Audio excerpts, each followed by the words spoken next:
Pow pow. Hello. It's been a while. In the past 2 months, I have not done very much reading. I've read a little bit of The Witcher. But for one reason or another, work, Stardew Valley, House MD, going crabbing and stuff like that, and college, which I'm about to start and very anxious about. But we're not thinking about that because college is very scary. So instead of thinking about college and being anxious, and the fact that I'm probably have a little bit of a cold or something, I don't know, I work with children, so they probably infected me before I left. We're going to read a new book series. I don't feel like reading Vicious right now. I kind of feel like reading something new. Mainly because I just got 11 books for $55 at this amazing outlet store in Ocean City. I got to figure out what it's called. Because so far, my mom's driven me to it, like, every time. Because I don't go to Ocean City unless I'm going with family. Because, like, I can't. I burn. And I don't like to be burned. So I only go with her, and usually she drives because she's like, I'm not letting my fucking 18-year-old drive me for 3 hours. Fuck that. Which, fair. So I got like this amazing deal. These 8 book series are $30 fucking. That's so cool. And also, wait, hold on, I gotta open it.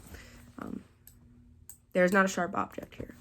That would be ridiculous. That would be absolute preposterous. Are you already open? Oh, it's already open. I don't even need the sharp object. I texted my friend who is currently in the cornfields and like, oh my god, have you read this book series? Because it's very sci-fi-y. If you can't tell, it's called Mortal Engines. It's gonna be sci-fi-y. I asked if she had read it because she is like my resident, like, hey, do you like this book? Got me into Vicious, got me into Invisible Life of Addie LaRue, and countless other books that have made me scream and want to kill her. Respectfully. And she was like, no, I haven't seen it. I said, all right, I'll let you know what I think about it. And she made the joke, oh, so in 10 to 20 business months? And I'm like, first of all, fuck you. That's not nice. Second of all, I could finish it in a day. That's duality. I'm very durable. I'm very dualitable. So which one's the first one? First one is called just Mortal Engines. That doesn't help me. All right. So both of these to me look like they could be... Why are you in the middle? Oh my god, is the first one in the middle? Are these like prequels? Yeah, here we go. Found it. I think it's a prequel thing because we got the first one, but in the box it's in the middle, which doesn't make any sense to me. I kind of hate that. And then Predator's Gold. All right. Anyway, we're going to see how far I get because not nice. I'm currently using a stuffed animal in another book that I got to hold my phone up because I feel like sitting in my bed. Since college, I'm not going to have my bed. I'm not going to have my bed. I'm very scared. It is paperback, which, to be fair, that's fine. But I like hardcover better. I like having like, oh, here's the fancy dancy cover, and then poof, no one knows what I'm reading. I think that's cool. But yeah, I'm gonna read the synopsis because I'm kind of curious because like I don't remember what it was. This was yesterday that I got this book. I don't have any idea what this synopsis says. So here we go. Emerging from its hiding place in the hills, the great traction city of London chases one terrified little town across the wastelands. If it cannot overpower smaller, slower prey, the city will come to a standstill and risk being taken over by another. In the attack, Tom Natsworthy, apprentice historian to the London Museum, is flung from its speeding superstructure into the barren wasteland of Outcountry. His only companion is Hester Shaw, a murderous, scar-faced girl who does not particularly want Tom's company. But if they are to make it back to London before stalkers or hungry cities get them first, they will need to help each other, and fast. If Hester is to be believed, London is planning something atrocious, and the future of the world could be at stake. Can they get back to London before it's too late? I need to know how old these people are. Hester sounds feisty. How old are they meant to be? Also in the Mortal Engines, the Fever Come trilogy. Oh, so you're a different... Are you a different series? I think 3 of these books are from a different series. Ooh, they also have a book called There's No Such Thing as Dragons, and another one called Goblins. All in the Fever Crumb trilogy, which I'm wondering, are they in the same universe or what?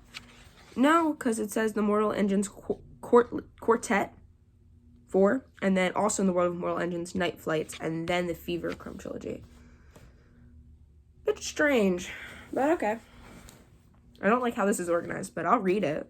Shit. The goal is that while I'm in my little anxiety, okay, it's only 300 pages. So that's doable. I can read all of this today if I like go hard. Well, I'm also have to do a bunch of chores like to get ready before college. I need to do like a bunch of loads of laundry for both my family's house and then also myself. And I also need to finish packing a suitcase. I have until Saturday. It's fine. Today's Tuesday. We're not gonna think about that. All right. Anyway, part 1. It was in parts. We're gonna see if we can't read all the way. If I can read all the way to part 2. Which, let me see how far that is, just so I can get a little.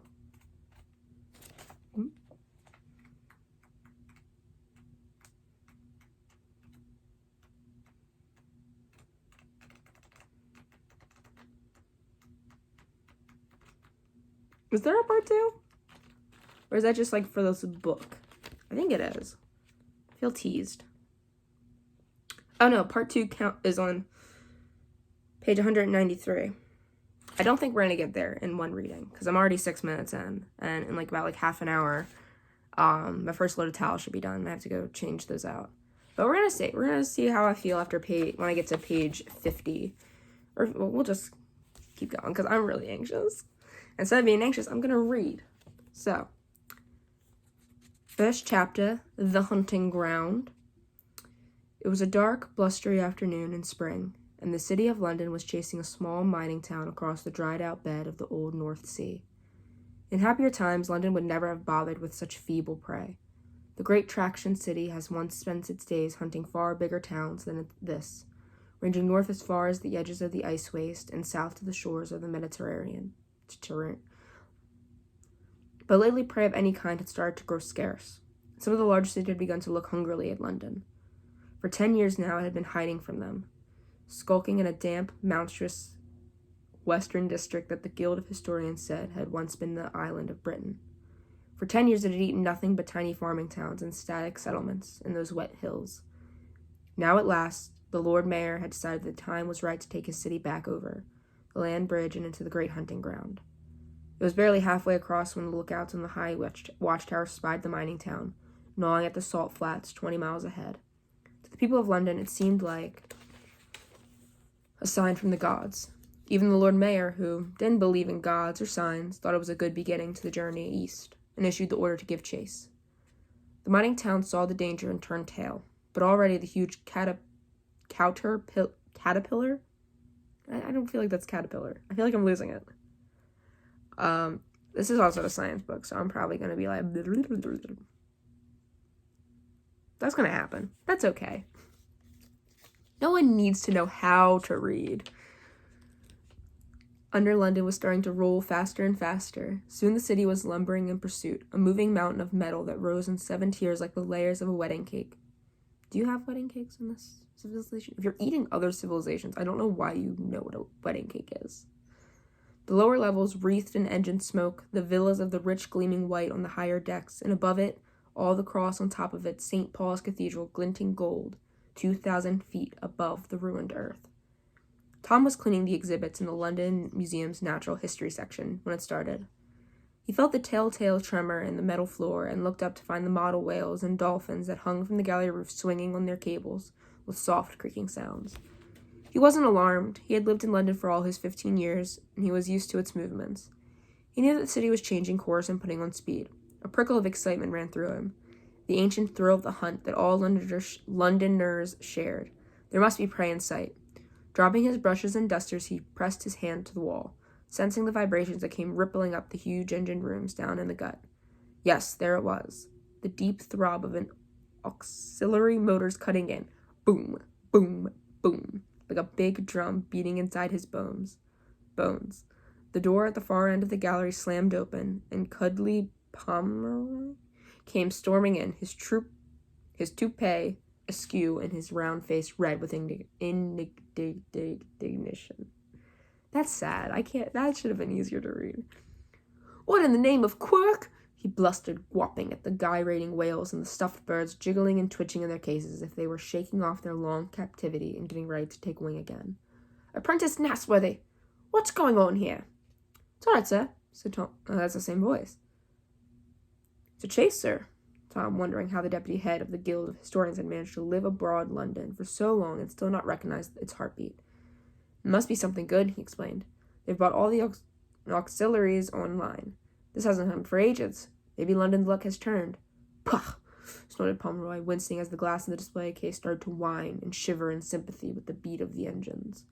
Above his head, the biggest of the models, a thing called a blue whale that had become extinct thousands of years ago, was jerking back and forth on its holsters, like a plank swing. That as it may be, Nasworthy, he said. I just wish the Guild of Engineers would fit some decent shock absorbers in the building. Some of these specimens are very delicate. It won't do it all. He took the spotted handkerchief out of his folds of his long black robes and dabbed his face with it. Please, sir, asked Thomas, could I run down to the observation platforms, watch the chase, just for half an hour? It's been years since there was a really good one. Oh, certainly not, Apprentice.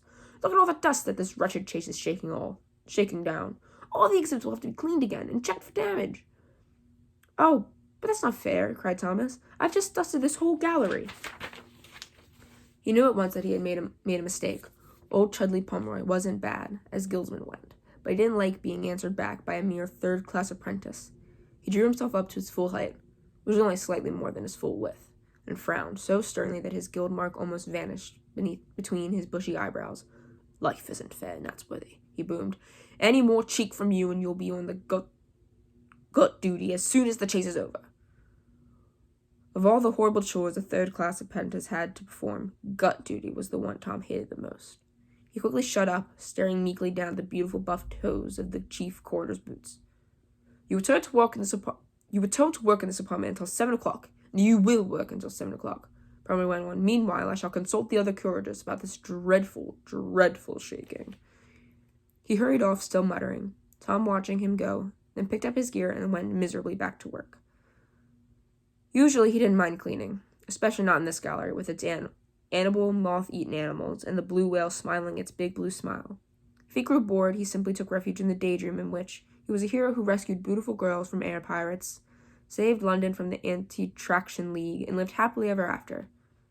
But how could he daydream with the rest of the city enjoying the first proper chase for ages? He waited for 20 minutes, but Chudley Pomeroy did not return. There was no one else about it. It was a Wednesday, which meant the museum was closed to the public, and most of the senior guildsmen and the first and second class apprentices would be having the day off. What harm could it do if he slipped outside for 10 minutes? Just see what happened. He hid his bag of cleaning stuff behind a handy yak and hurried through the shadows of dancing dolphins to the door. Out in the corridor, all the argand lamps were dancing too, spilling their light up on the metal walls. 2 black-robed guildsmen hurried past, and Tom heard the reedy voice of old Dr. Arkenwine.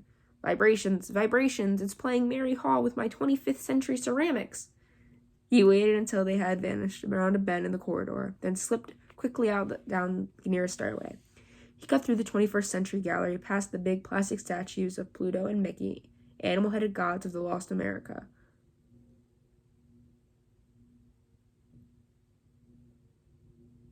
The children's cartoon. That's so cool. I actually really like that. Ew. That'd be a weird, I guess, imagine. That'd be so weird.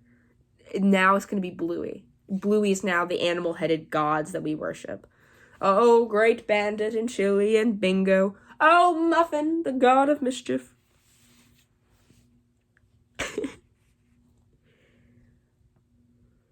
Where was I?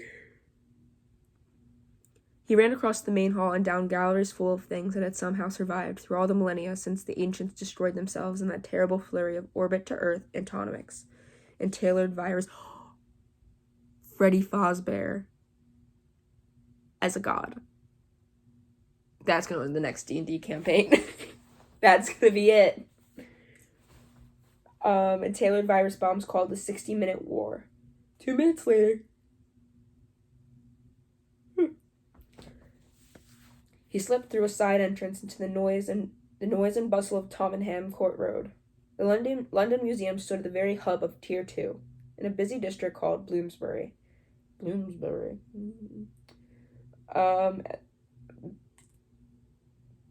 the underbelly of Tier 1 hung like a rusty sky a few feet above the rooftops. Tom didn't worry about being spotted as he pushed his way along the dark, crowded street toward the public goggle screen outside the Tottenham Court Road elevator station. Joining the crowd in front of it, he had the first glimpse of a distant prey, a watery blue-gray blur captured by cameras down on Tier 6. "The town is called Salthook," boomed a voice on the announcer. "A mining platform of 900 inhabitants. She is currently moving at 80 miles per hour. Heading due east, but the Guild of Navigators predicts London will catch her before sundown. There are sure to be many more towns awaiting us beyond the land bridge. Clear proof of just how wise our beloved Lord Mayor was when he decided to bring London east again." Tom had never felt his city move at such an astounding speed, and he longed to be down at the observation deck, feeling the wind on his face. He was probably already in trouble with Mr. Pomeroy. What difference could it make if he stole a few more minutes? He set off at a run and soon reached Bloomsbury Park, out in the open air on the Tier's brim. It had been a proper park once, with trees and duck ponds, but because of the recent shortage of prey, it had given over to food production, and its lawns grubbed up to make way for cabbage plots and algae pans. The observation platforms were still there, though raised balconies jutting out the edge of the Tier where Londoners could go to watch the passing view. Tom hurried towards the nearest, an even bigger crowd had gathered there, including quite a few people in the black of the Historians' Guild, and Tom tried to look inconspicuous as he pushed his way through the front and peered over the railings. Salthook was only 5 miles ahead, traveling flat out with black smoke spewing from its exhaust stacks. "Natsworthy," called a braying voice, and his heart sank. He looked around and found that he was standing next to Melon Plant, a burly first-class apprentice who grinned at him and said, "Isn't it wonderful? A fat little soft mining platform with C2O and land engines, just what London needs." Herbert Mellipent was the worst sort of bully. The sort who didn't just hit you and stick your head down the lavatory, but made it his business to find out all your secrets and the things that upset you most, and taunt you with them. He enjoyed picking on Tom, who was small and shy and had no friends to stick up for him. And Tom could not get back at him, because Millipent's family had paid to make him a first-class apprentice, while Tom, who had no family, was a mere third. He knew Millipent was only bothering to talk to him because he was hoping to impress a pretty young historian named Clayty Potts, who was standing just behind. Tom nodded and turned his back, concentrating on the chase. "Look!" shouted Clayty Potts. The gap between London and its prey was narrowing fast. A dark shape had lifted clear of Salthook. Soon there was another and another. Airships. The crowd on London's observation platforms cheers, and Millipent said, "Ah, air merchants. They know the town is doomed, you see, so they are making sure they get away before we eat it. If we don't, we can claim their cargoes along with everything else on board." Tom was glad to see the Claire Potts looked thoroughly bored by Millipent. She was a year above him and must already know this stuff, because she had passed her guild exams and had the historian's mark tattooed on her forehead. "Look," she said, catching Tom's glance and grinning. "Oh, look at them go. Aren't they beautiful?" Tom pushed his untidy hair out of his eyes and watched as the airships rose up and vanished into the slate-gray sky. For a moment he found himself longing to go with them, up into the sunlight. If only his poor parents had not left him to the care of the guild, to be trained as a historian. Why is there an exclamation mark? So woe is me. He wished he could be a cabin boy aboard a sky clipper and see all the cities of the work. Porto Angeles, adrift to the blue Pacific, and Archangel, skating on iron runners across the frozen northern sea. The great Zucker towns of the Novo Mayans and the unmoving strongholds of the Anti-Traction League. But that was just a daydream. Better saved for some dull museum afternoon. A fresh outbreak of cheering warned him that the chase was nearly to its end, and he forgot the airships and turned his attention back to Salthook. The little town was so close that he could see the ant-like shapes of people running about on its upper tiers. How frightened they must be, with London bearing down on them, and nowhere to hide. But he knew he mustn't feel sorry for them. It was natural that cities ate towns, just as towns ate smaller towns, and smaller towns snapped up the miserable, static settlements that was monotypical Darwinism. And it was the way the world had worked for 1,000 years, ever since the great engineer, Nicholas Quirk, had turned London into the first traction city. "London, London!" Tom shouted, added his voice to the cheers and shouts of everyone else on the platform. A moment later, they were rewarded by the sight of one of Salthook's wheels breaking loose. The town slewed to a halt, smokestacks snapping off and crashing down into the panicked streets. And then London's lower tiers blocked it from view, and Tom felt the deck plates shiver. The city's huge hydraulic jaws kept slamming shut. There was a frantic cheering from observation platforms all over the city. Loudspeakers on the tier support pillars started to play. London Pride! Somebody Tom had never seen before hugged him tight and shouted in his ear, "A catch! A catch!" He didn't mind. At that moment, he loved everyone on that platform, even Millicent. "A catch!" he yelled back, struggling free. And the city's great steel teeth were gripping Salt Hook, lifting it and dragging it backward into the gut. And perhaps Apprentice Natsworthy would like to come as well, so the Potts was saying. Tom had no idea what she was talking about, but as he turned, she touched his arm and smiled. "There'll be celebrations in Kingston Gardens tonight," she explained. "Dancing and fireworks. Do you want to come?" People didn't usually invite third-class apprentices to parties, especially not people as pretty and popular as Silty. And Tom wondered at first if she was making fun of him. But Millicent obviously didn't think so, for he tugged her away and said, We don't want Natsbury sort there." "Why not?" asked the girl. "Well, you know," huffed Millicent, his square face turning almost as red as Mr. Pomeroy's. "He's just a third. A skivvy. He'll never get his guild mark. He'll just end up as a curator's assistant. Won't you, Natsworth?" he asked, leering at Tom. "It's a pity your dad didn't leave you enough money for a proper apprenticeship." "That's none of your business," shouted Tom angrily. His elation at the catch had evaporated. He was on edge again, wondering why punishments would be in store when Pomeroy found out that he had sneaked away. He was in no mood for Millicent's taunts. "Still, that's what coming to live in a slum of the lower tiers. That's what comes of living in a slum of the lower tiers, I suppose." McNally turning back to Clitty Potts. "Clitty?" "Clitty. That's where its mom and dad lived down on 4, see? When the big tilt happened, they both got squashed flat as a couple of raspberry pancakes. Splat!" Tom didn't mean to hit him. It just happened. Oh, he's one of those. He's one of those. It just happened. Before he knew what he was doing, his hand had curled into a tight fist, and he lashed out. "Oh!" wailed Millicent, so startled that he fell over backwards. Someone cheering Clytie stifled a giggle. Tom just stood staring at his trembling fist and wondered how he had done it. But Millicent was much bigger and tougher than Tom, and he was already back on his feet.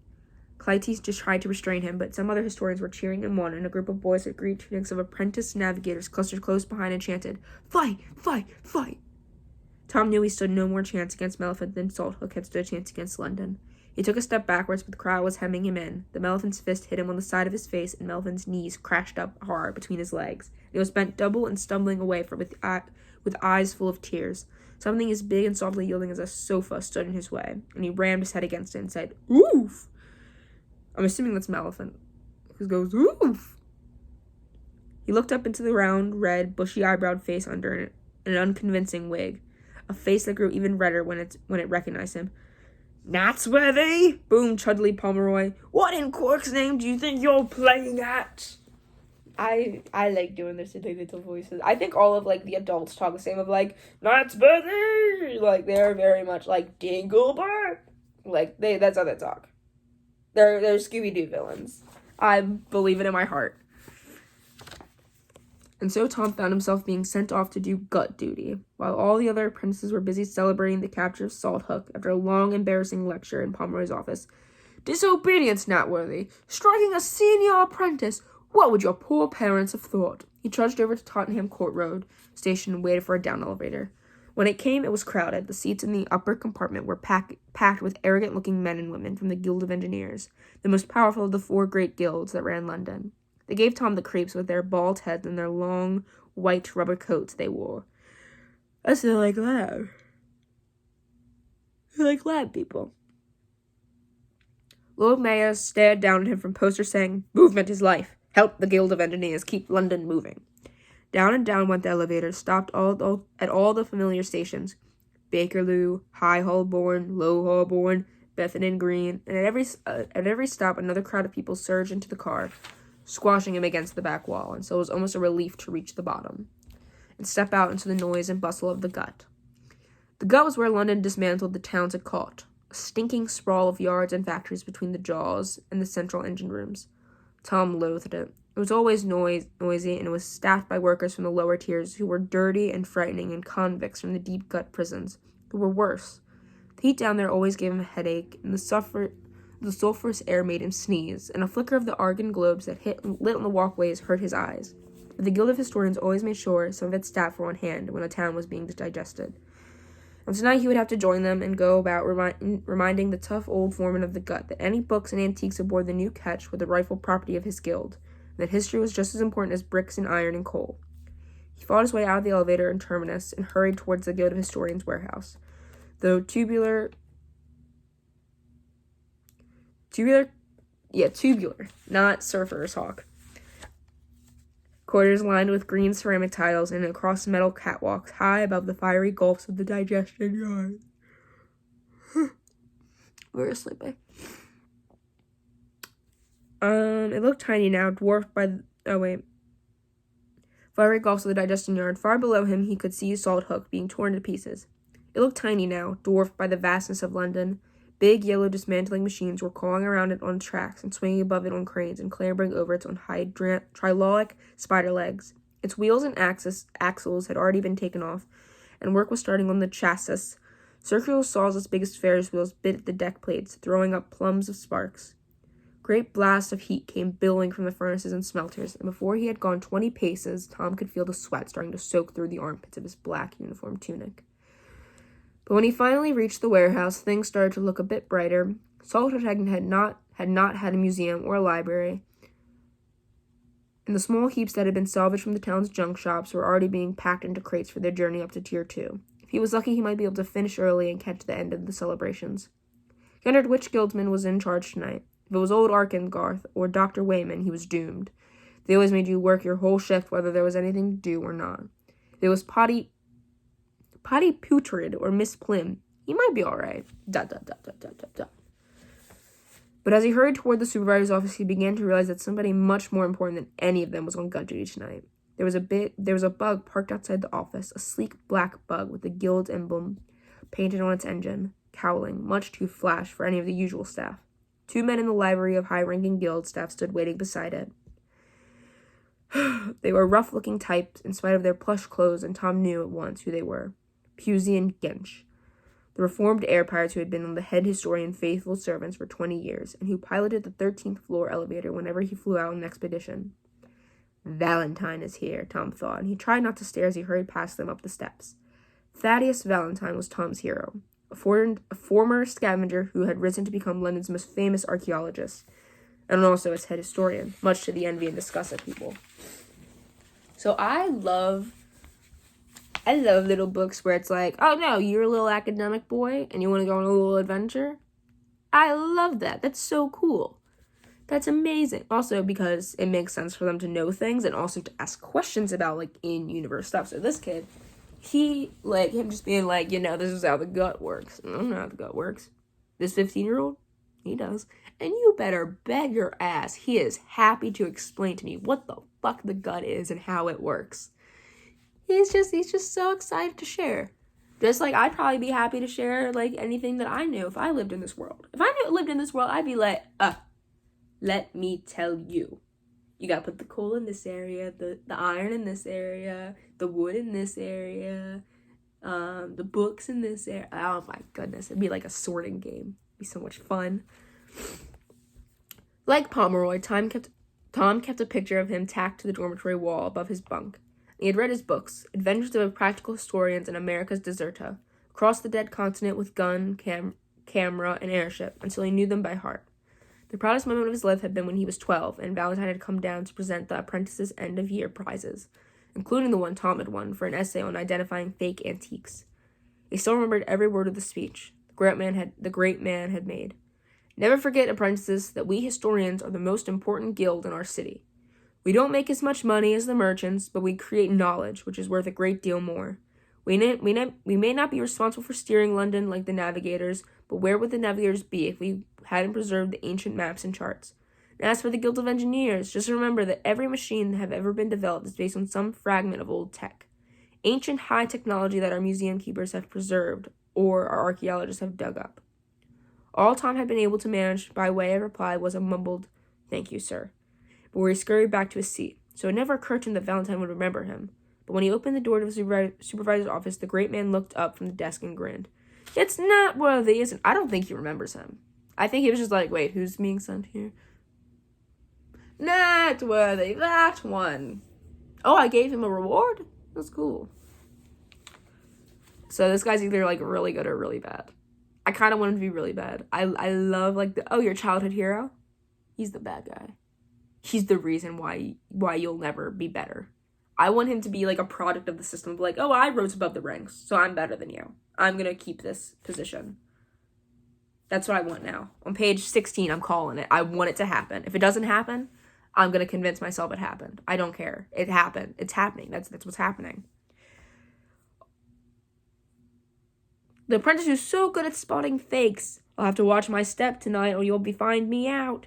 It wasn't much of a joke, but it broke through the awkwardness that usually exists between an apprentice and a senior guildsman, and Tom relaxed enough to stop hovering on the threshold and step right inside, holding out his note from Penroy. Valentine jumped to his feet and came striding over to take it. He was a tall, handsome man of nearly 40, with a mane of silver-flecked black hair. I don't like the description. Why does he have a mane? Is he a horse? Is he a pony boy? His gray mariner's eyes twinkled with humor. Just call him Orbs. I don't like this description. And his forehead a third eye, a guildsman mark of historian. The blue eye that looks backwards into time seemed to wink as he raised a quizzical eyebrow.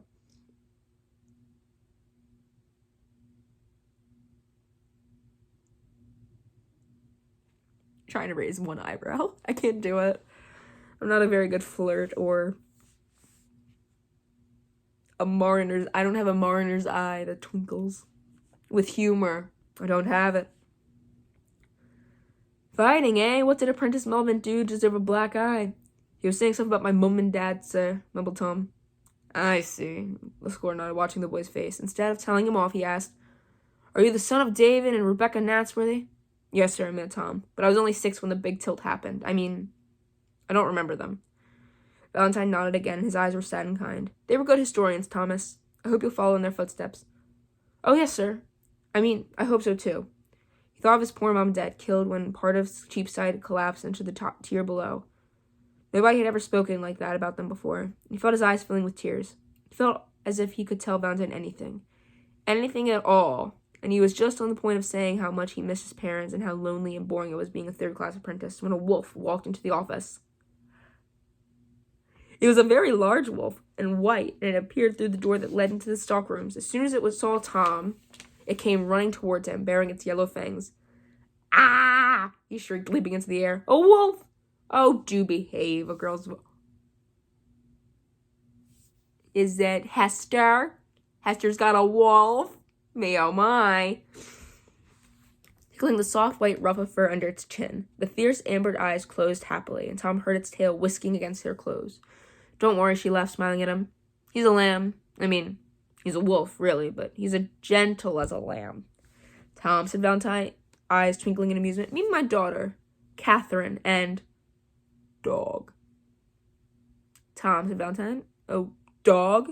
Tom came down off his chair, feeling foolish and still a little scared. He thought the brute must have escaped from the zoo in Circle Park. It's a long story, said Valentine. Catherine lived on the raft city of Porto Analis until she was 5. Then her mother died, and she was sent to live with me. I brought dog back for her as a present for my expedition to the ice waste. But Catherine couldn't speak very much English in those days, and she'd never heard of wolves. So when she first saw him, she said, "Dog." It sort of stuck. He's perfectly tame, the girl promised, still smiling up at Thomas. Father found him when he was just a cub. He had to shoot the mother, but he hadn't had the heart to finish poor dog off. He likes it best if you tickle his tummy. Dog, not father. Is he a bad guy? I don't know. He shot the mom, so. The Starks in Game of Thrones, when they got their dogs, it was kind of like, oh, the mom's already dead, killed a stag. Which, if you think about it, kind of, hey, maybe we shouldn't trust, the Lannisters, since technically, Joffrey has the stag as his thing. And through marriage, Cersei did as well. No! Baby. Hold on. God forbid I drink my drink. Ooh, rah. Oh my goodness, your face. So, like, but also, Ned Stark did, like, you know, some guy's head off. I don't know how I feel about him. I want him to be a twist villain. I want him to be a bad guy. I want to hate him, because I don't like how Tom's like, oh, I don't like anyone here. They're mean, and except for the pretty woman. Valentine, oh me, oh my, you're my hero.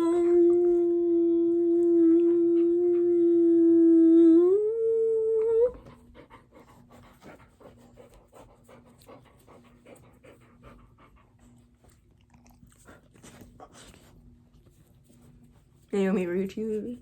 Do you want me to read to you? Do you want me?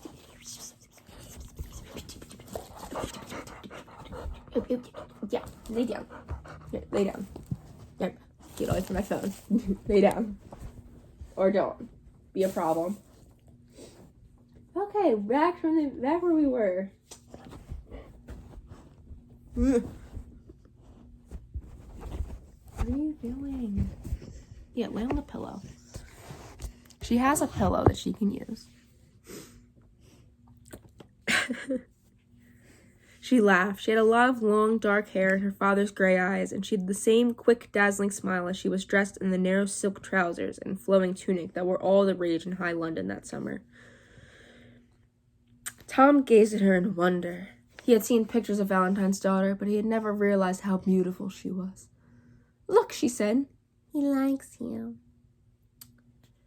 Dog had ambled over to sniff at the hem of Tom's tunic. His tail swished from side to side, and a wet pink tongue rasped over Tom's finger. If Dog likes people, said Catherine, I find I like them too. So come along. Father introduced us properly. Valentine laughed. Well, Kate, this is Tom Natsworthy, who has been sent down here to help. And if your wolf is finished with him, I think we will have to let him get to work. He put a kindly hand on Tom's shoulder. There's not much to be done. We'll just take a last look around the yards, and then he glanced at the note from Pomeroy, then tore it up into little pieces and dropped them on the red recycling bin beside his desk. Then you can go. Okay, he recycles. Then he must be a good guy. Clearly. I'm not falling for it. This man is evil! Evil! Because I said so. Tom was not sure what surprised him more, that Valentine was letting him off or that he was coming down to the yards in person.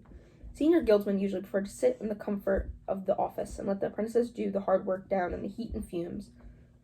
Tucker, do you want up on the bed? Get on your dog. You have a dog bed in here. Come on. You want up here? Yep, there you are. Hi. So look at the window. But here was Valentine pulling off his black robes, clipping a pen to the pocket of his waistcoat, pausing to grin at Tom from the doorway. Come along, then, he said. The sooner we start, the sooner you can be off to join the fun in Kingston Gardens.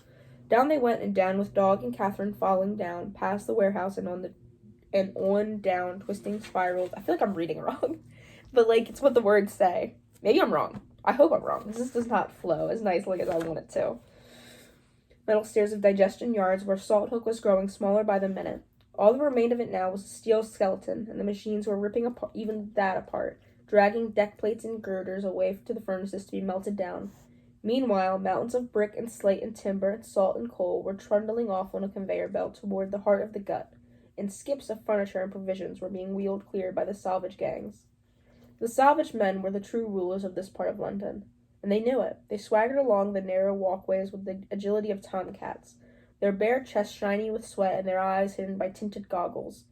Tom had always been frightened of them, but Valentine hailed them with an easy charm and asked them if they had seen anything amongst the spoils that might be interested in the museum. Sometimes he stopped to make a joke with them or ask them how their families were doing, and he was always careful to introduce them to my colleague, Mr. Natsworthy. Tom felt himself swell with pride. Valentine was treating him like a grown-up, and so the salvage men treated him the same way, touching the peaks of their greasy caps and grinning as they introduced themselves. They all seemed to be called Len, or Smudger. Take no notice of what they say about these chaps up at the museum, warned Valentine, as one of the Lens had led them to a skip where some antiques had been stowed. Just because they live down in the nether boroughs and don't pronounce their H's doesn't mean they're fools. That's why I like to come down in person when the yards are working. I've often seen salvage men and scavengers turn up artifacts that historians might have missed. Yes, sir, agreed Tom, glancing at Catherine. He longed to do something that would impress the head historian and his beautiful daughter. If only he could find some wonderful fragment of old tech among all this junk, something that would make them remember him after they had gone back to the luxury of high London. Otherwise, after this wander around the yards, you may never see them again. You got this, Evie. You got this. You can jump. Go ahead. You got this. Good girl. You're doing great. I'm very proud of you. I'm very proud of you. You can do it. You can... What do you want? Do you want to get down? I believe in you. You can get down. You can do it. I love you. I love you, Evie. I laid it on too thick.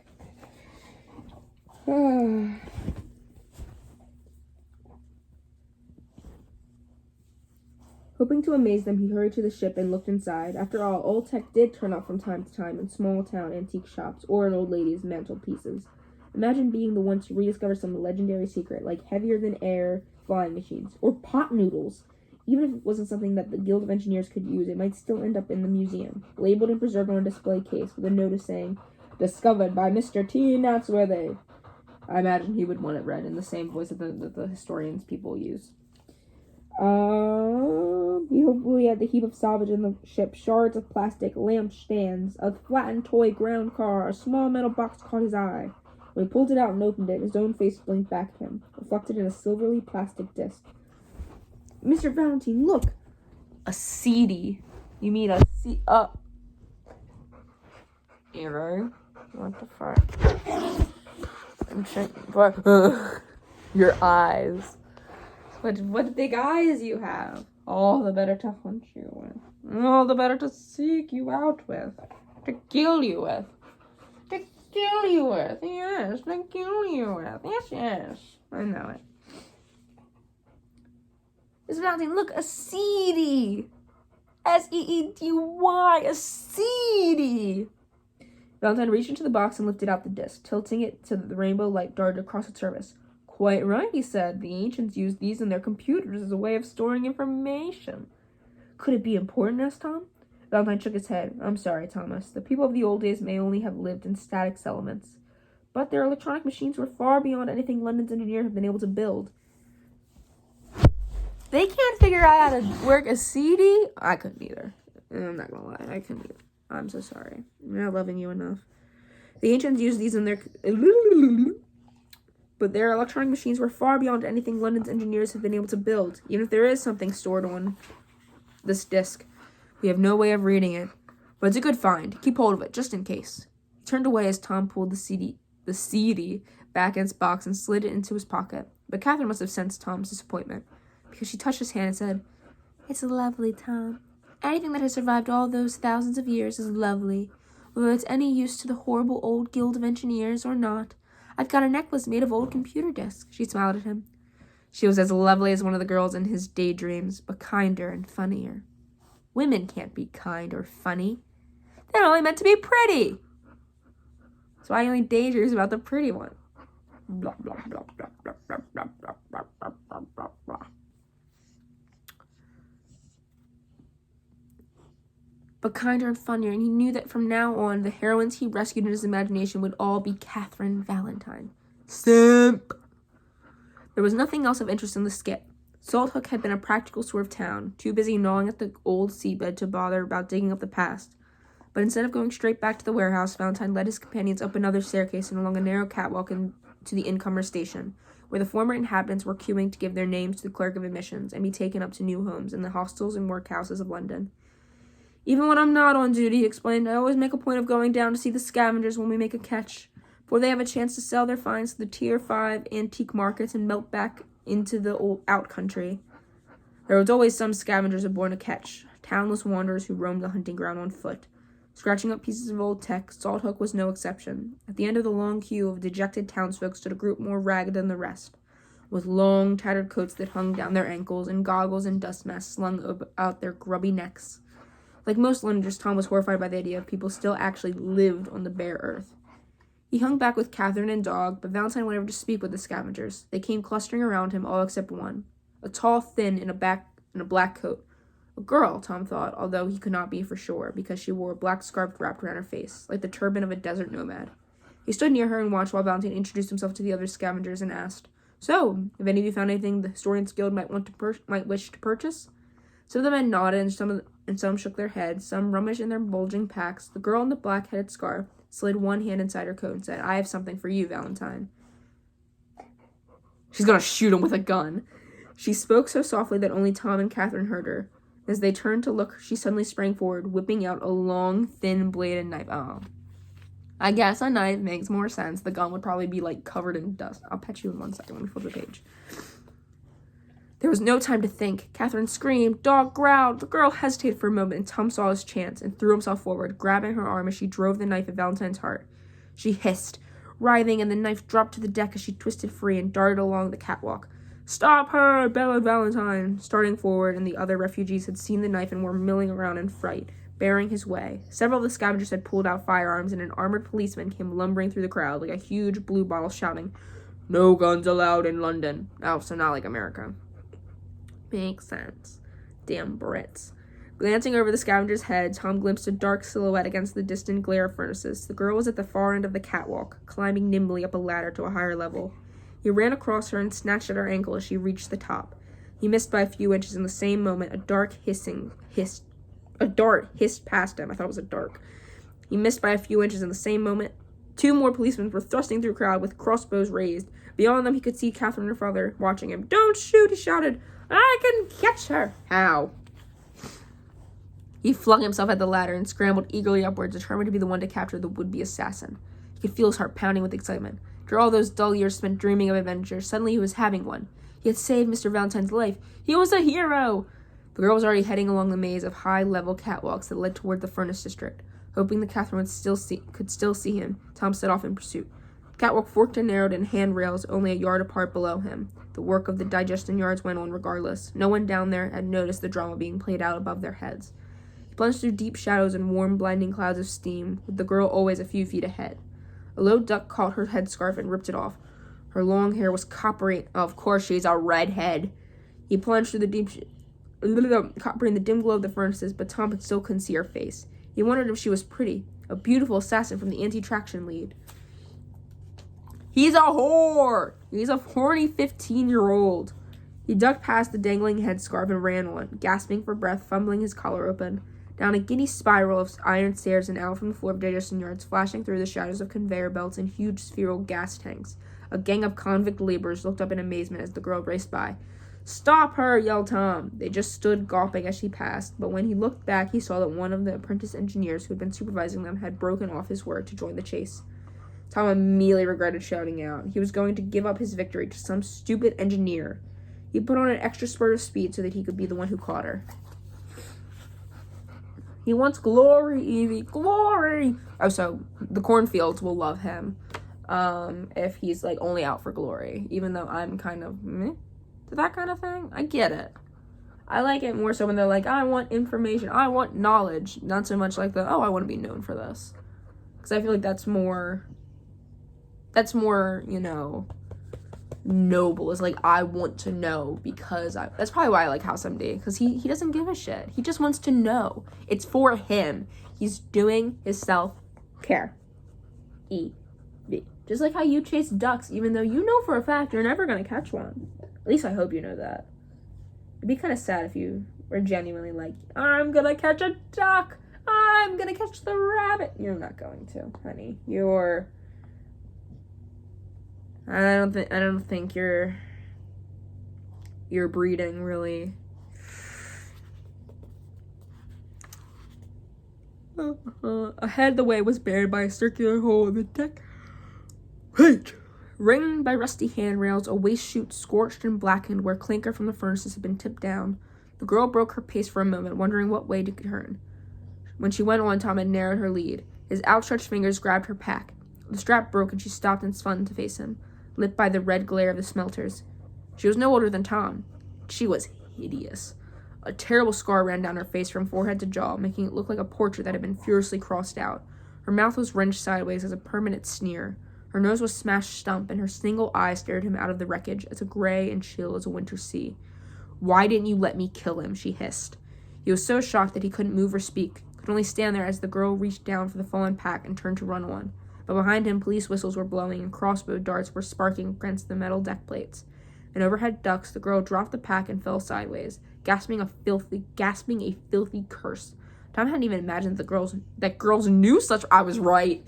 He is like, women, they're pretty. They can be kind or funny or women know cuss words. Oh, gasp! Smack my dick and call me Carl. I didn't know that was possible. Don't shoot, he yelled, waving toward the policemen. They were lumbering down the spiral staircase beyond the gas tanks. Don't shoot! The girl scrambled up and he saw that the crossbow dart had gone through her leg, just above the knee. She clutched at it, blood welling out between her fingers. Her breath came in sobs as she backed up against the handrail, lifting herself awkwardly over it. Behind her, the waste chute gaped like an open mouth. No! Shouted Tom, seeing what she meant to do. He didn't feel like a hero anymore. He just felt sorry for this poor, hideous girl and guilty at being the one who trapped her here. He held out his hand to her, willing her not to jump. I couldn't let you hurt Mr. Valentine, he said, shouting to make her believe. He's a good man, a kind, brave, wonderful. The girl lunged forward, shoving her awful, noseless face towards him. Look at me! Look what your brave, kind Valentine did to me. I was right. He's a bad guy. He's a bad guy. I knew it. Look what your brave, kind Valentine did to me. What do you mean? Ask him, she screamed. Ask him what he did to Hester Shaw. The police were closer now. Tom could feel their footsteps drumming at the deck. The girl glanced back at him, then heaved her wounded leg over the handrail, crying out in pain. No, pleaded Tom again, but it was too late. Her ragged Greek coat snapped and fluttered, and she was gone.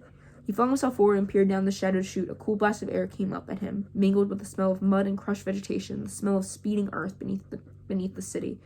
No! She had jumped. She had jumped right out of the city to her death. Hester Shaw. We'd have to remember that name and said a prayer for her to one of London's many gods. Like Pluto and Mickey or Freddy Fazbear or Bluey? Like those gods? Oh me, oh my. Oh me, oh my. Shapes loomed out of the drifting smoke. The policemen were advancing cautiously like watchful crabs, and Valentine was with them, running ahead in the shadow under a gas tank Tom saw. He is a bad guy. I called it. It wasn't very hard to call. The young engineer looked on shocked. Tom tried to smile at him, but his face felt frozen. And the next moment, another thick swag of smoke had folded over him, blotting up everything. Tom, are you all right? Where is she? Where's the girl? Dead, Tom said lately. Did you see her, Tom? Did she have a scar? Yes. It was horrible. Her eye was gone, her nose. They remembered the terrible thing the girl had told him. She said... He wasn't sure if she should tell Mr. Valentine what he had said. It was a lie, insane. She said her name was Hester Shaw. Great quirk! That sounds like My Hero Academia. Isn't that what they call their powers? The quirk? Little quirky quirk. Be so quirky. Even your butt is just all in the camera. Is you so happy with yourself? It's going to be on the internet. Like 4 people might see it.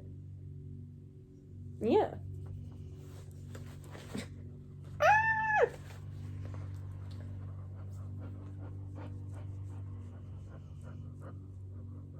And Tom hissed Valentine, and Tom flinched backwards, wishing he had never mentioned it.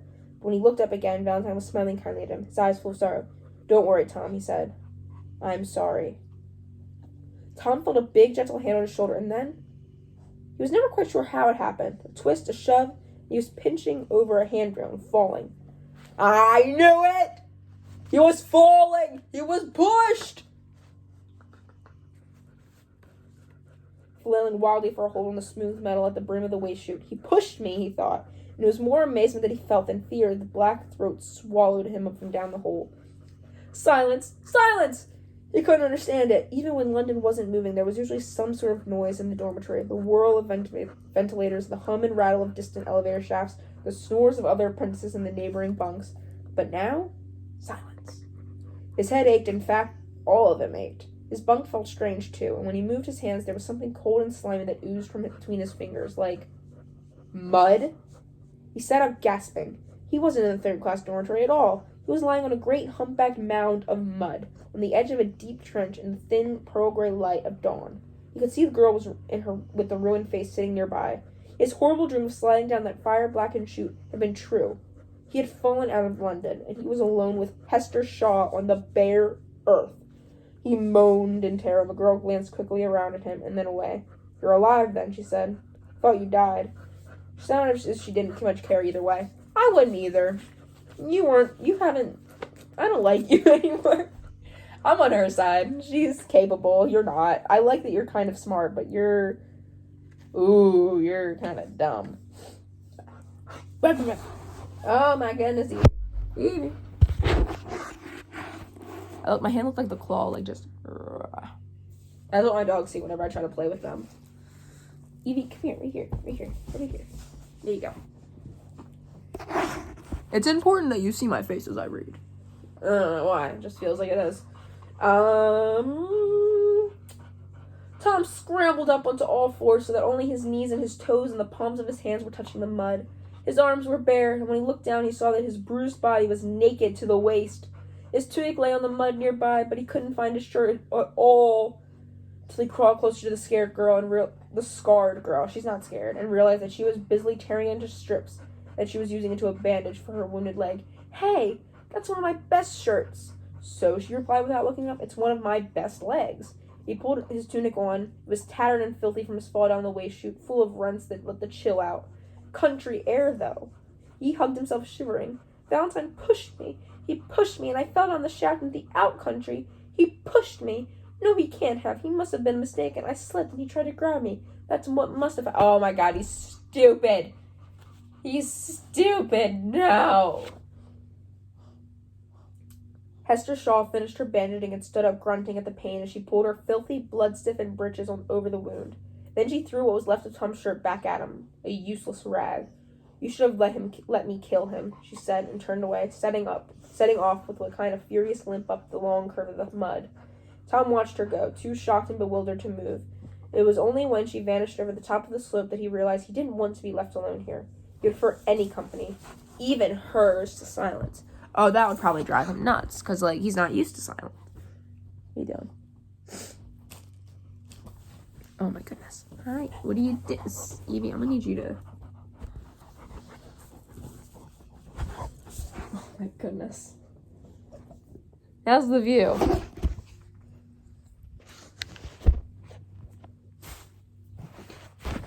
We'll do a side angle.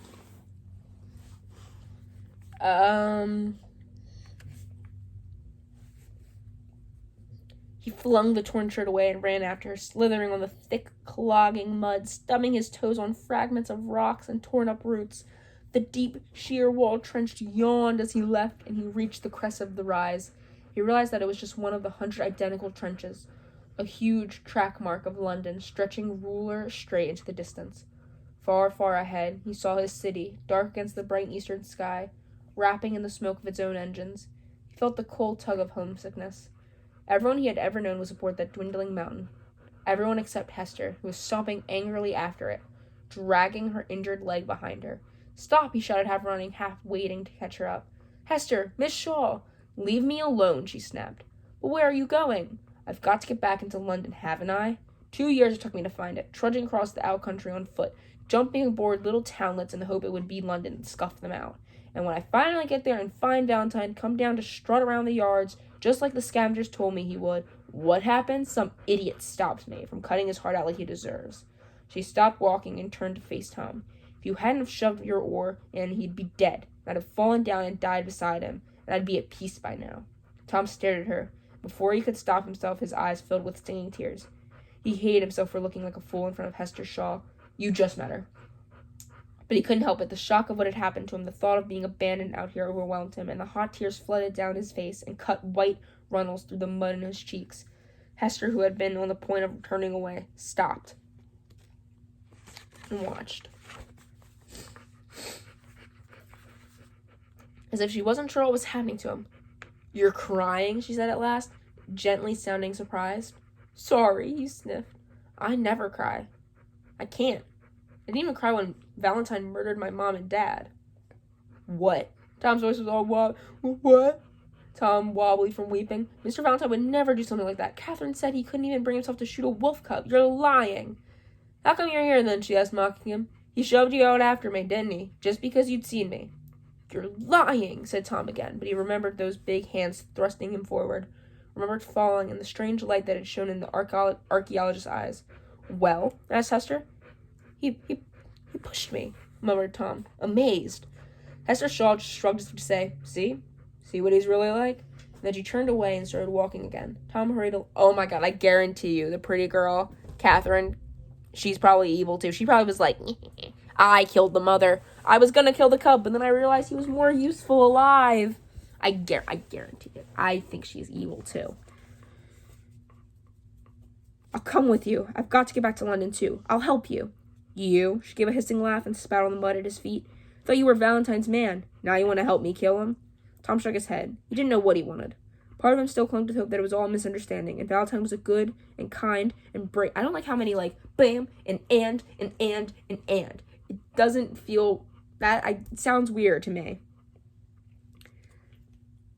He certainly didn't want to see him murdered, and poor Catherine left without a father.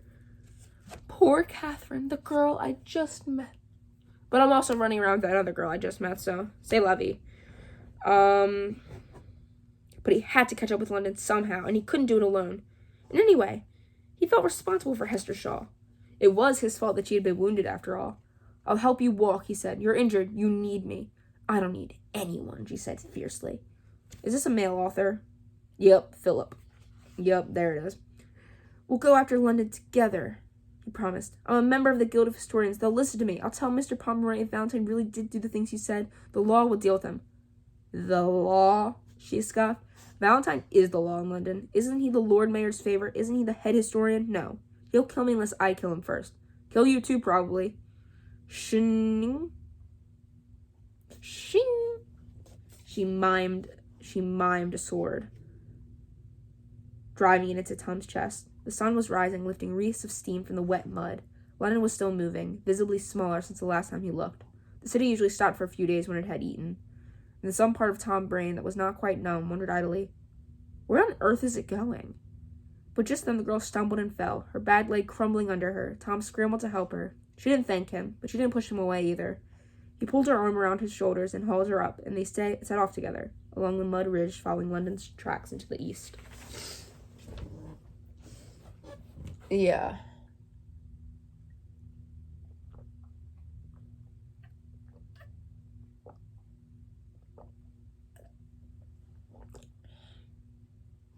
It's an interesting. I'm intrigued.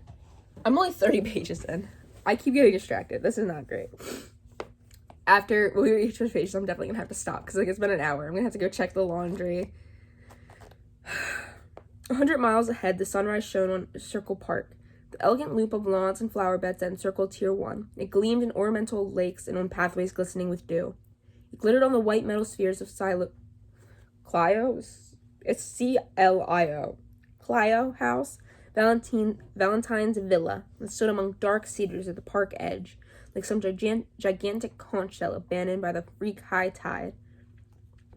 In her bedroom on the top floor, Catherine awoke and lay watching the sunbeams filter through the turquoise shutters on her window. She knew she was unhappy, but at first she did not know why.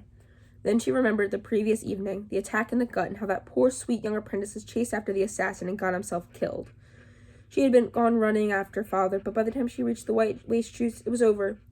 A young apprentice engineer was stumbling away, his shocked face as white as his rubber coat, and beyond him she found father, looking pale and angry, surrounded by policemen. She had never seen him look that way before, nor heard the harsh, unnatural voice in which he snapped at her to go straight home. Aw, man, she's not evil. Part of her just wanted to curl up and go back to sleep, but she had seen him and make sure she was all right. She flung back the quilt and got up, pulling the clothes from last night that lay all crumbled on the floor, still smelling of furnaces. Outside her bedroom door, a hallway sloped gently downward, round-roofed, curling about itself like the inside of an ammonite. She hurried down, pausing to pay her respects for the statue of Cleo, goddess of history. Who are you meant to be? Are you made up? Are you meant to be are you like Cleopatra or something? I don't know. Who stood in a niche outside the door to the dining room. In other niches lay treasures that her father had brought back from his expeditions.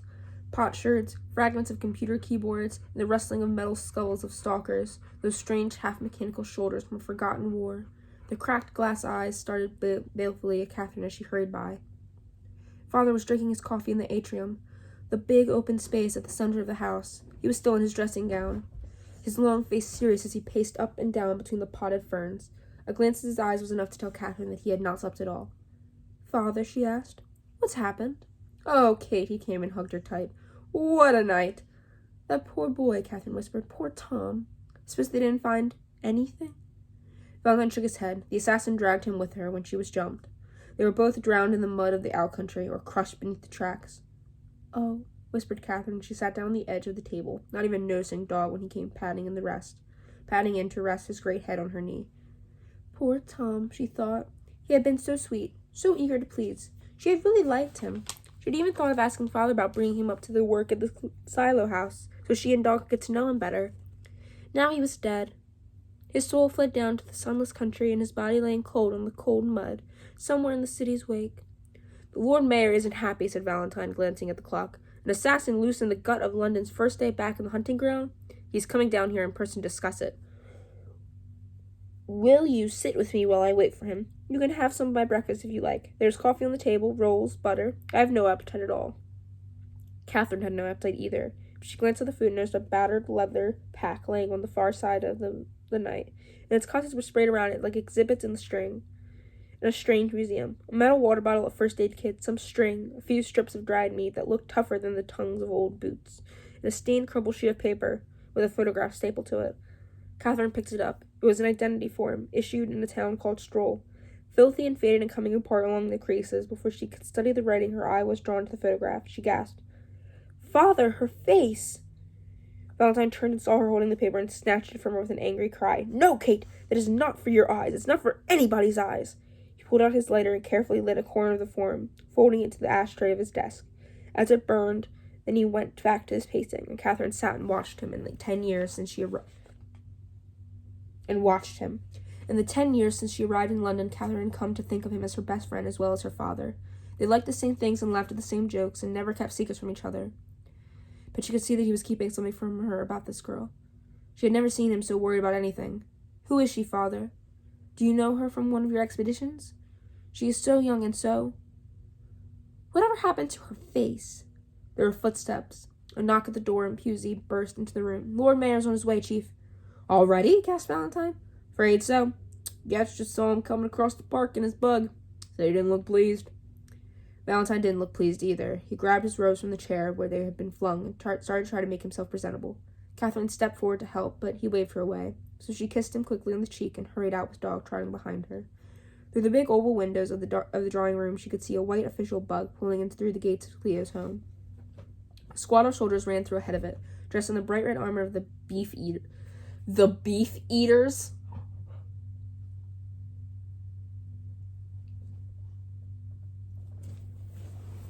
All right.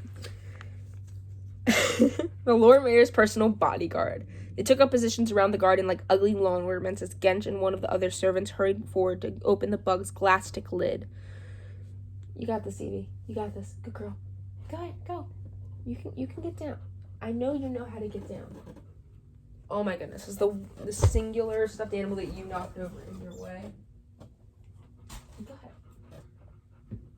Was that it? You're like, no, you don't get to know what it is. Yeah. You can't fix it.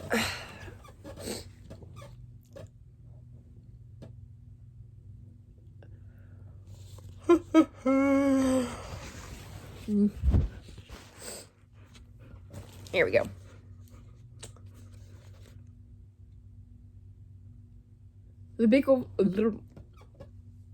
Magnus Crome had been ruler of London for nearly 20 years, but he still didn't look like a Lord Mayor. The Lord Mayors in Catherine's history books were chubby, merry-faced men. But Crome was as thin as an old crow and twice as gloomy. He didn't even wear the scarlet robes that had been the pride and joy of other mayors, but still dressed in his long white rubber coat, and wore the red wheel of the Guild of Engineers upon his brow. Those earlier mayors had had their guild marks removed to show that they were serving the whole London. But things had changed when Crome seized power, and even if some people said it was unfair for one man to be master of the engineers and Lord Mayor, they still admitted that Crome had made a good job of running the city. Catherine didn't like him. She had never liked him, even though he had been so good to her father. She was not in any mood to meet him this morning. As soon as he heard the front door iris open, she hurried back to the corridor and started it up, calling softly for Dog to follow her. She stopped as soon as she was around the first bend, hidden in a shallow alcove, resting the tips of her finger on the wolf's head to keep him still. She could tell that some terrible trouble had overtaken her father. She was not going to let him keep the truth from her, as if she were still a little girl. You're 15. You are a little girl. You just are. Suck it up, Buttercup. You're a child. A few seconds later, she saw Gench arrive in the door to the auditorium, clutching his hat in his hands. This way, your worshipful honor. Your worshipful honor. The fuck kind of title is that? It's like a bitch's title. Close behind came Chrome. He paused for a moment, his head flicking from side to side in an oddly reptilian way. He's a snake. He's a bad guy. Snake, bad guy. Snakes are evil. And Catherine felt his gaze sweep the corridor like a wind from the ice waste. She squeezed herself tighter into the alcove and prayed to Quirk. And Cleo that he would not see her. For a moment she could hear his breathing and the faint squeaks and crackings of his rubber coat. He is a reptile, he just got rubber. I can feel the texture and I can hear the sounds.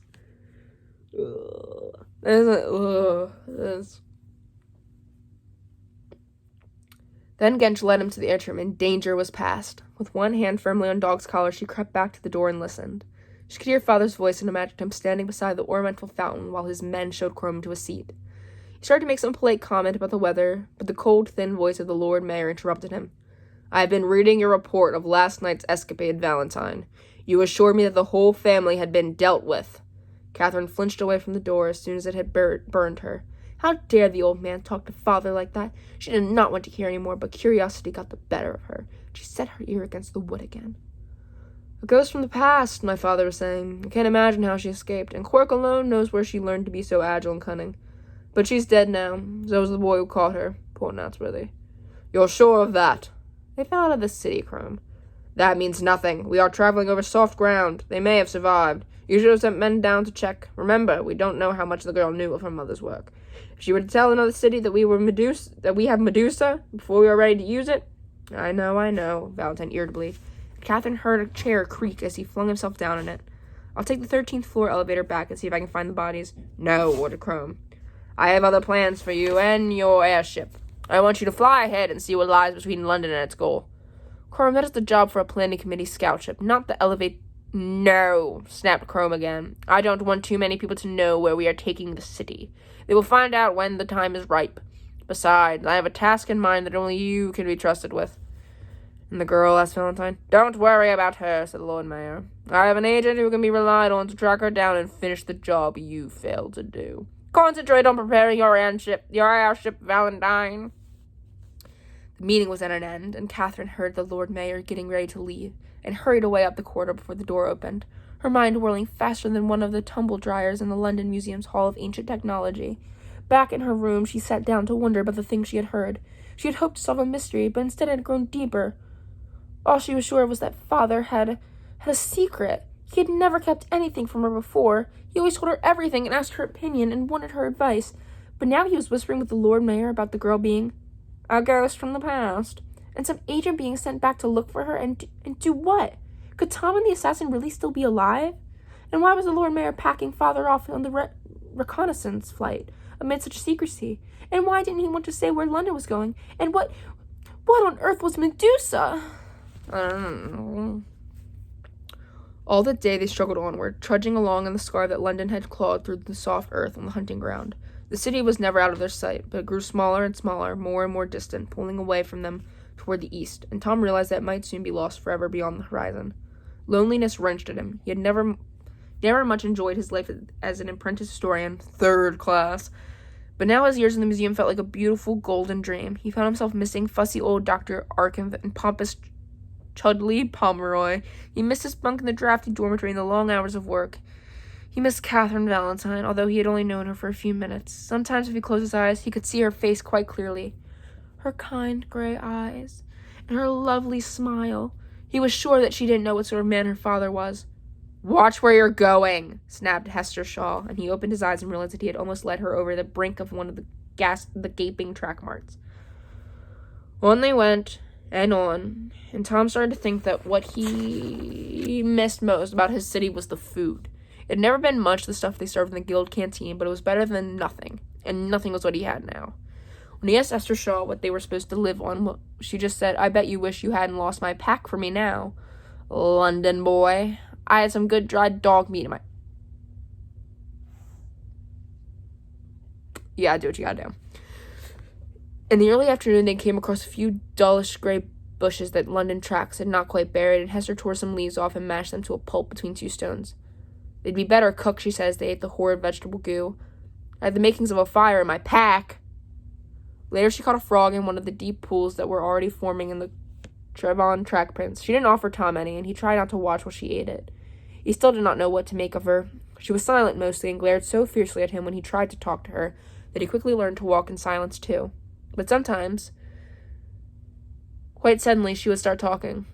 "The land's rising," she said. "That means London will go slower.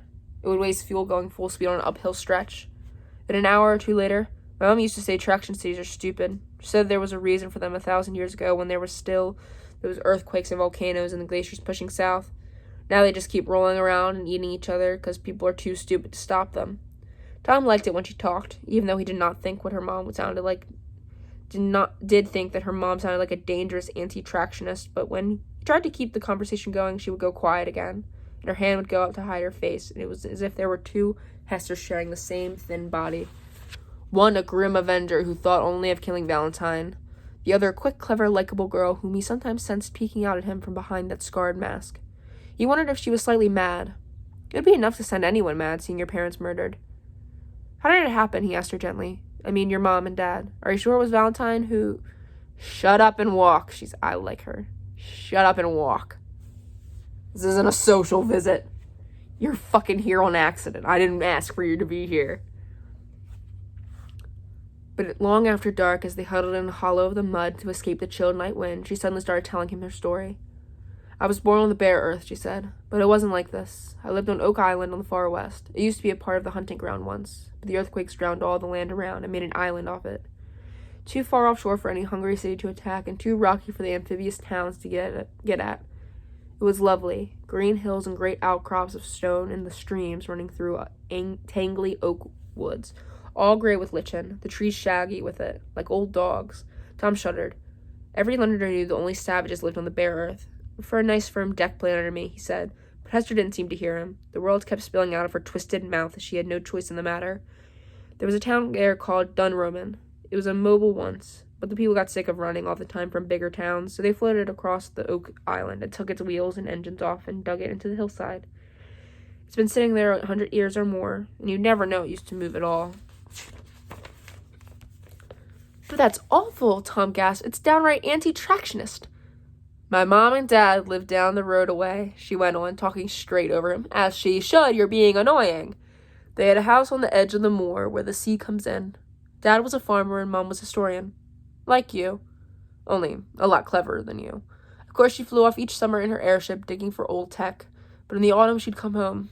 I used to go up to her and study in the attic on winter nights and eat cheese on toast, and she'd tell me about their adventures. And then one night, 7 years ago, I woke up late and there were voices up in the attic arguing. So I went up the ladder and looked, and Valentine was there. I knew him because he was Mom's friend, and used to drop in on his way when he was passing, only he wasn't being very friendly that night. "Give me the machine, Pandora," he kept saying. "Give me Medusa." He didn't see me watching him. I was at the top of the ladder looking into the attic, too scared to go up and too scared to go back. Valentine had his back to me, and Mom stood facing him, holding this machine, and she said, "Damn you, Thaddeus, I found it. It's mine." And then Valentine drew his sword, and she paused for a breath. She wanted to stop, but she was riding a wave of memory, and it was carrying her backward to that night, that room, and the blood that had splattered her mother's her star charts like the map of a new constellation. And then he turned around and saw me watching, and he came at me, and I dived back so his sword only cut my face, and I fell back down to the ladder. He must have thought he'd killed me. I heard him go to Mom's desk and start rustling through the papers there, and I got up and ran. Dad was lying on the kitchen floor. He was dead too. Even the dogs were dead. I ran out of the house and saw Valentine's great black ship moored at the end of the garden with his men waiting. They came after me, but I escaped. I ran down to the boathouse and shoved off in dead skiff. I think I meant to go round to Dunrum and get help. I was only little, and I thought a doctor could help Mom and Dad. But I was so weak with the pain and all the blood, I untied the boat somehow, and the current swept it out. The next thing I knew, I was waking on the shores of Hunting Ground. I lived in the out country after that. At first, I didn't remember much. It was as if when he cut my head open, some of my memories spilled out, and the rest got muddled around. But slowly I started remembering, and one day I remembered Valentine and what he'd done. That's when I decided to come and find him. Kill him the same way he killed my mom and dad. What was this machine? Asked Tom in the long silence. This Medusa thing? Hester shrugged. Parentheses. It was too dark to see her by this time, but he heard her shrug, the hunch of her shoulders inside her filthy coat. Why are... Some things are in parentheses that I don't like that... Either had the characters say it, or just don't include it. Like, it feels like an author's note, where it's like, alright, you gotta find a way to explain this. Like, it doesn't... It sounds kind of... It feels clunky. It's happened a few times, I've just kind of been, like, skipping over, but, like, this is, like... No. Something my mom found. Old tech. It didn't look important. Like a metal soccer ball, all bashed and dented. But that's what he killed her for. 7 years ago, whispered Tom. That's when Mr. Valentine got made head of the guild. They said he found something in the out country, and Crome was so pleased that he promoted him straight over the heads of Cuddly Pomeroy and all the rest. But never heard what it was he found. I never heard of a Medusa before. Hester said nothing at all. After a few minutes, she began to snore. You go to sleep, girl. You deserve a nice little nap. You're a child. You should not have had to go through any of this. Tom sat awake for a long time, turning her story over and over in his mind. He thought of the daydreams that had kept him going through long, tedious days in the museum. He had dreamed of being trapped in the out country with a beautiful girl on the trail of some murderous criminal. But he never imagined it would be so wet and cold, or that his legs would ache so, or that the murderer would be London's greatest hero. And as for the beautiful girl... ... Bitch, if you don't shut up... Oh my god. He looked at the blunt wreck of Hester Shaw's face in the faint moonlight, scowling even in her sleep. He understood her better now. She hated Valentine, but she hated herself even more. What? She hated herself even more. The fuck? She didn't say anything about that. She said nothing. She hated herself even more for being so ugly and for being still alive when her parents were dead. What the fuck? What the fuck? This is horrible. She's ugly, so she must hate herself. Bleh. She's a survivor, and she's getting her revenge. She's not... Girl. He had thought about it was all his fault somehow. Okay, this better be him thinking about himself. He remembered how he had felt when the big... Oh, he's just projecting. He's like, I would want to kill myself. I'd hate myself if I was that ugly. And if I was... And because I'm alive, my parents aren't. I want to die too, so she must feel the same way. What the fuck? He had thought that he had how it felt when the big tilt happened and he came home and found his home flattened and Mom and Dad were gone. He had thought this was all his fault somehow. He had felt full of guilt because he had not been there to die with them. I must help her, he thought. I won't let her kill Mr. Valentine, but I'll find a way to get the truth out. If it is the truth, maybe tomorrow London will have slowed down a bit, and Hester's leg will be better. We'll be back in the city by sundown, and somebody will listen to us. Boy, who had ever listened? So first of all, you admitted that, listening to the earthers, the people on the ground, they're stupid. No point in talking to them. And then he also was like, oh, I'm an apprentice, and no one fucking talks to me or believes me or likes me. But no. They'll listen to me now. When you yourself, who is witnessing these things, are like, no, Mr. Valentine is different. He'll believe me. He'll trust me because, why not? But next morning, they woke to find that the city was even further ahead, and Hester's leg was worse. Well, I fucking believe that. She moaned with pain at almost every step now. Her face was the color of old snow, and fresh blood was soaking through her bandages and running down into her boot. Tom cursed himself for throwing the rags of his shirt away, for making Esther lose her pack and the first aid kit. In the middle of the morning, through shifting veils of rain, they saw something ahead of them. A pile of slag and clinker lay spilled across the track marks where London had vented it day before. Tucker, I'll let you out in a minute. I'm almost done. You're okay.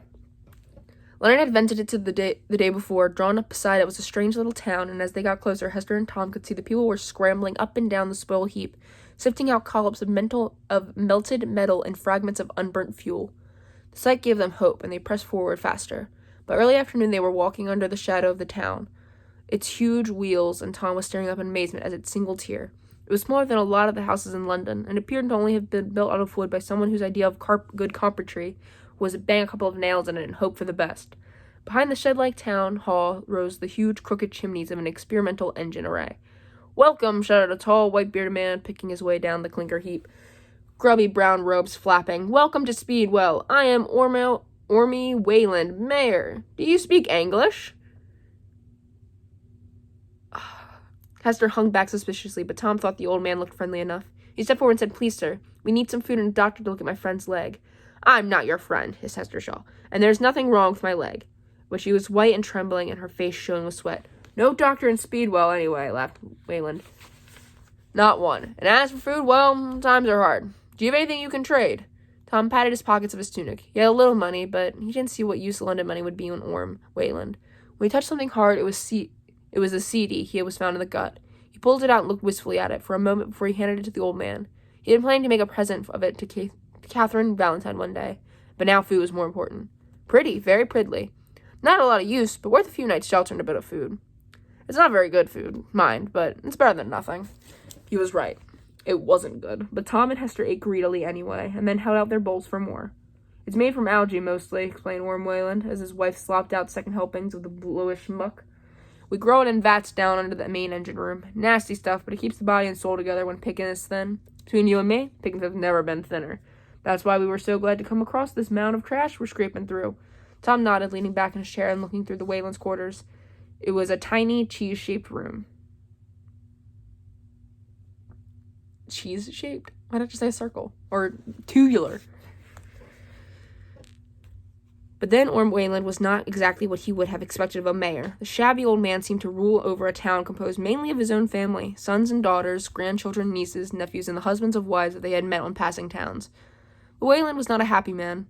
"It's no fun running a traction town," he kept saying. "No fun at all. Not anymore. There was a time when little places like Speedwell could go about its business quite safely, being too small for any other town to bother eating. But now, not with prey so scarce. Everyone we see wants to eat us. We even found ourselves running from a city the other day, one of those big Franklin-speaking mobiles it was. I ask you, what good would a place like Speedwell be to a monster like that? We barely take the edge off its appetite. But they chased us anyway. Your town must be very fast at time." "Ah, yes," agreed Wayland, beaming, and his wife put in the 100 miles an hour top speed. "That's what Rayland's doing. He's a wizard with those big engines of him." "Could you help us?" asked Tom, leaning forward in his seat. "We need to get to London as quickly as possible. I'm sure you could catch it up. There might be more spoil heaps along the way." "Bless you, lad," said Wayland, shaking his head. "What London drops isn't worth going for. Not these days. Remember, recycled now. That's prey so short. Why, I remember the days when cities' waste heaps used to dot the hunting grounds like mountains. Oh, there was good pickings then.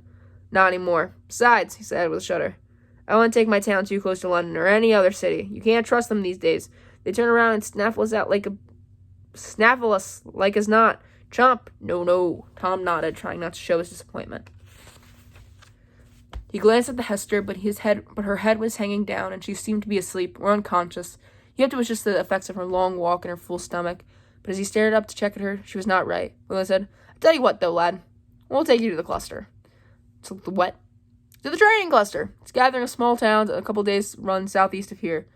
We were going anyway. There'll be lots of towns at the cluster," Miss Wayland agreed. "And even if none of them is prepared to take you and your friend to London, you'll soon find an air trader who will. Bound to be air traders at a cluster." Tom said and stopped. He wasn't feeling very well. The room seemed to waver, then started to roll like the picture of a badly turned goggle screen. He looked at Hester and saw that she had slipped off her seat onto the floor. The Wayland's household gods grinned at him from their shrine on the wall, and one of them seemed to be saying Orm Wayland's voice. "Sure to be airships there, Tom. Always airships at a trading cluster." "Would you like some more algae, dear?" inquired Miss Wayland as he fell to his knees. From a long, long way he heard her saying, "It took an awfully long time to take effect in an army." And Wayland's replied, "We'll have to put more in next time, my sweet." And the swirling patterns on the carpet reached up and twined around him and pulled him down into a sleep that was as soft as cotton wool and filled with dreams of Catherine. And that's page 50. That took a lot longer than I thought it would. But I liked it. It was interesting. Given how many times I got distracted, it was interesting. Don't like Tom. Not the biggest fan of Tom. I think he's kind of whiny, and I don't like the way he treats women. You can see my foot waving in my little mirror back there. Catherine, very naive. Tom, very naive, but, like, I get it. They grew up in this society where it's just like, no, just listen. Just, you have no thoughts. You have no rights. Just listen. I think Hester, obviously, is my favorite character because she's just like, fuck you. I have this mission. I'm gonna go do it. She knows what she wants. She's gonna accomplish it no matter what, and I respect that. I'm doing my little silly little voices because I need to have like a better arsenal of voices for D&D, which is so nerdy, but it's true. I need my arsenal. And yeah, I'll probably read in a little bit. I need to go do some chores. So if I post like 6 videos today, shut up. No, I didn't. And if I don't post anything, shut up. No, I didn't. Like, it's whatever. I'm reading. So the cornfields can't be mad at me, okay? It makes sense. It's totally fine. But this is part 1, pages 1 through 50. We'll see how long it takes me to get part 2 up. Odds are I'm just going to post it when I'm done, because that's kind of what I do. Like, oh, I've read 50 pages. All right, post it. So I don't edit it because I don't know how to edit. And also, what would I do? It's a read-along. What would I edit? Edit out the me just stopping to pet my dogs and me sniffling? Fuck that. No, it's part of the experience. But yeah. Hope you enjoyed. I am hoping that I can maybe, like, after I read this series, because I might record the whole thing. And who knows? After Vicious, I want to read spicy books, because imagine a sexual person reads smut. So funny. So great. I think that'd be hilarious. Also, people like my reactions to things. I say this. Probably not true. Who knows? But anyway. Bye.